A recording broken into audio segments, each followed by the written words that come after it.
Hello there, I'm Scotty, and you're not, and continuing the crawl to the end of Sequel-A-Thon.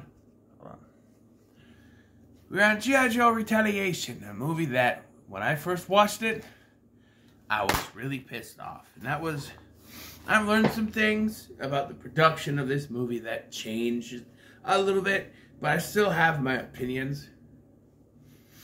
So when this came out, I think it was my brother went to see this, and he spoiled that Duke dies right at the beginning of the movie. Basically, you get a couple scenes, which I found out later were added in post to show that he had a connection with Roadblock.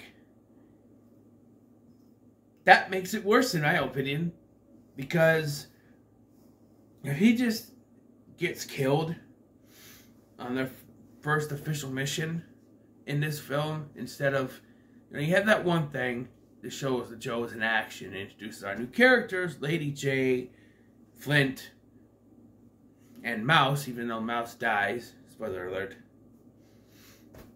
and Roadblock. And then we cut after that to Duke and Roadblock playing video games.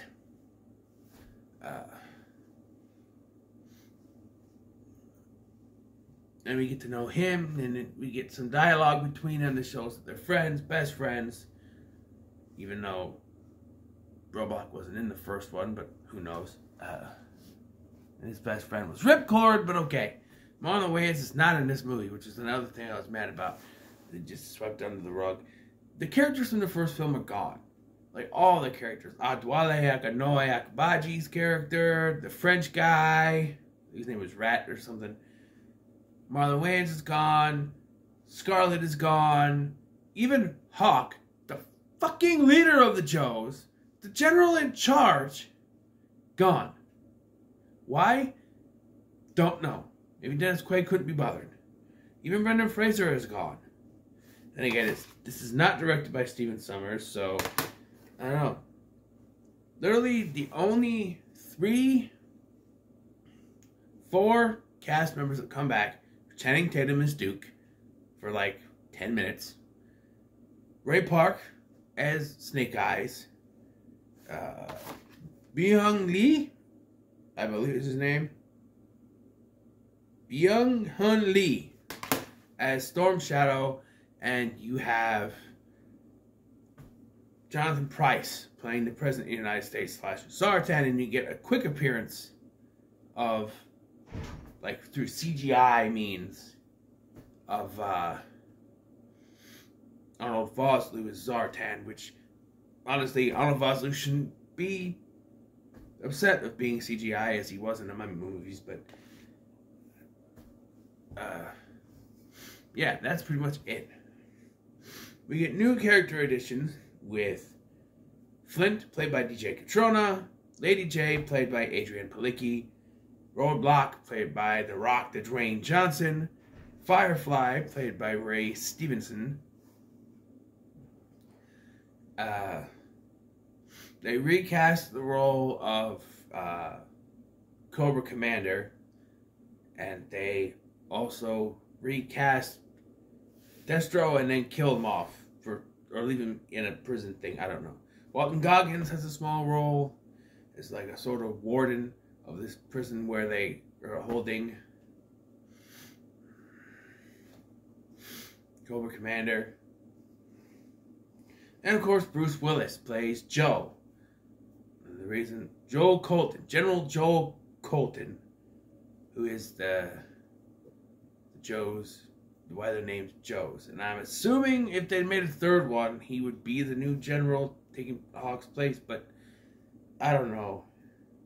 And there's Jinx, who doesn't do much but follow.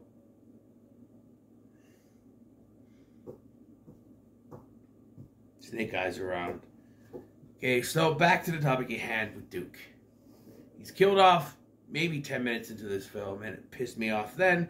Still pisses me off now, even though I know the backstage stuff, which I'll get to. But when it happened, I got pissed because I was like, the only reason that they did that was so The Rock could be the lead in this film. And I'm still I'm still pretty sure that's what it was, because Channing Tatum didn't want to come back. He was done. He said, no, I don't want to be a part of it. Baroness is also gone. He's like, no, I don't want to be part of this. But he came back, so they killed him off. It's the only way he came back, I guess. So they can kill him off. And then The Rock becomes the main character. And I think, in hindsight, that Roadblock would have probably been played by a lesser known actor than The Rock if they weren't going to establish him as the new leader of the Joes after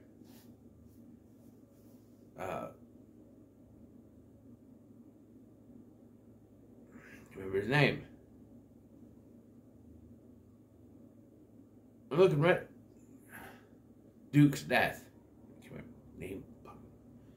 This isn't the first time that Duke's death caused problems for fans. I don't know, but like, if you don't remember, in the original, I think it was 1987 film, they were gonna kill off Duke, but being as that the movie was in production at the same time that the Transformers movie came out, and when they killed Optimus Prime in that movie, so they decided we can't kill off Duke, so they wrote in a blurb, a line. He said, hey, Duke's alive! He's just unconscious. He's just in a coma or whatever. Duke's alive. Yeah, and they say, so, yeah. But, yeah, so President Zartan allows the Joes to get these technical nuclear warheads. Everything from the first film is in the past. They don't talk about any of the characters. They just say, like, the nanite wars. I guess there was nanite wars. Was that just the first movie, or I don't know. I don't know. Like I said, I don't really mention anything. All of a sudden, Roadblock is Duke's new best friend, and even though his best friend was actually Marlon Wayans' character, I'll never forget. But yeah, none of those characters are mentioned. And any new characters, really, I mean, there are a couple new characters. Like I said, Lady J and Flint, they stay. But the other characters were introduced to, they're killed off. Turns out the president, or Zartan, screwed them over, bombs the entire thing, and 3 of them survive. That being Roadblock, Lady J, and Flint. And they say, oh, we can't tell anyone. But then all of a sudden, Cobra knows. Because plot convenience. Oh, we heard their voices or whatever. We, like, that voice recognition picked them up. It's like, what? What is the point of saying that we can't have anyone know that we're alive if they're just going to throw that in? Also, the president says that the Joes have betrayed us, and now Cobra, we have a new tactical force called Cobra. What? As if no one is supposed to remember that Cobra is the one.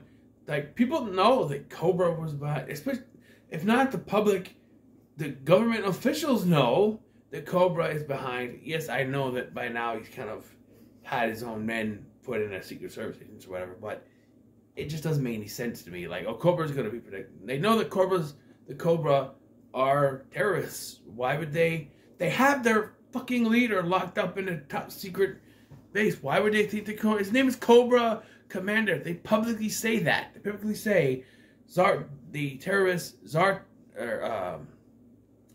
Destro and Cobra Commander. Why would they trust Cobra? It just doesn't.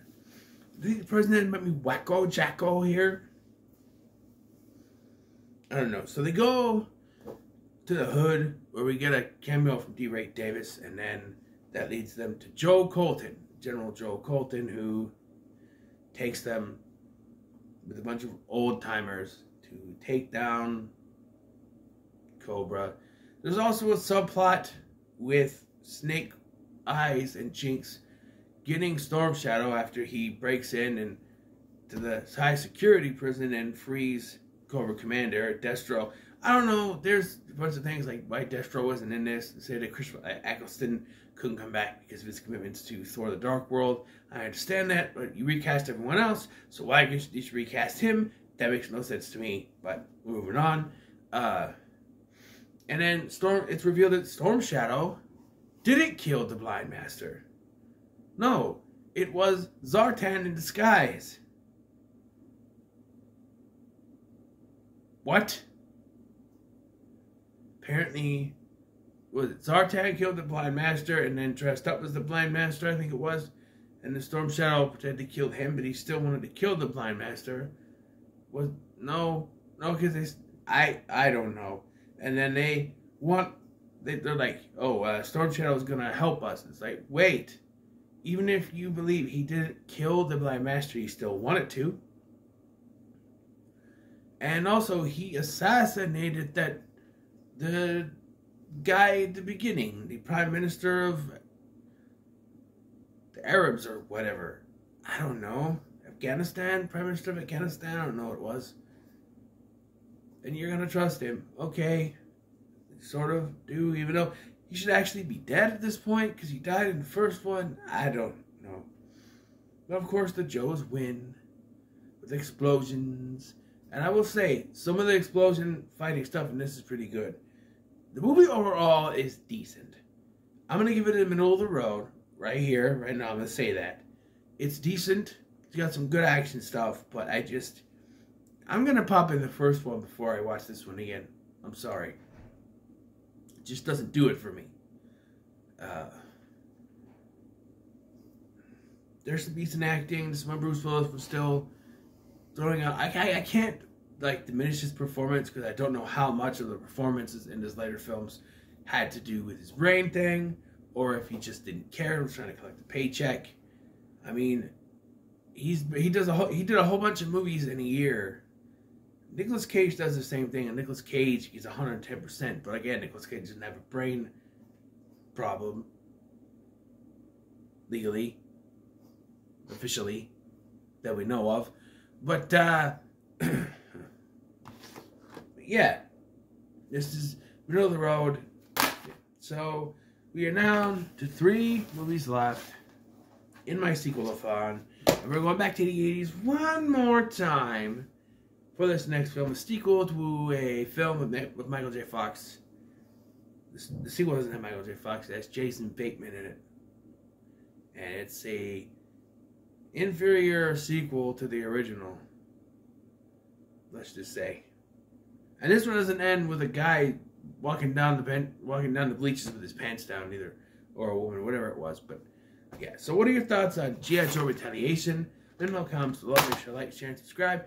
Thanks for watching. I'm Scotty, and I'll see you in the next one.